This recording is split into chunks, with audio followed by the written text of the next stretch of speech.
बिस्मिल्लाहिर्रहमानिर्रहीम। आज हम गुलशन बुलारी की साइट M9 सुपर हाईवे पर खड़े हुए हैं। जिन क्लाइंट से अलाटियों से हमने वादा करा था कि इंशाल्लाह रबीउल अव्वल के मुक़द्दस महीने में हम साइट पे वर्किंग शुरू करेंगे, तो उनके लिए गुड न्यूज़ है कि आज हमने बाकायदा 7 अक्टूबर बरोज़ इतवार 21 रबीउल अव्वल 2023 को हमने प्रॉपर काम का आगाज़ कर दिया। ये देखें, ये हमारा ट्रैक्टर चल रहा है, ज़मीन को लेवल कर रहा है ये, और इंशाल्लाह नॉन स्टॉप यहाँ पे काम चलता रहेगा। ये देखें, पूरी ज़मीन लेवल हो गई है, तमाम NOC से क्लियर हैं।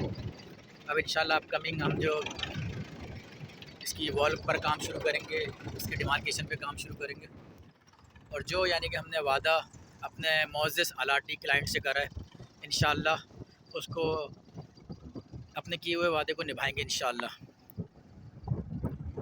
हमारा जो स्लोगन है वो है तामीर से ताबीर तक। आप ख्वाब देखें, ताबीर हम करके देंगे आपको इंशाल्लाह। और बेस्ट लोकेशन है ये हाईवे की। ये देखें, ये कोको फार्म है, कोको फार्म के बराबर में बुलारी एयरबेस है, एशिया की सबसे बड़ी एयरबेस है ये। उसके बराबर में 300 एकड़ का गुलशन बुलारी का प्रोजेक्ट है ये। देखें, शावर लग रहा है यहाँ पर, तो इंशाल्लाह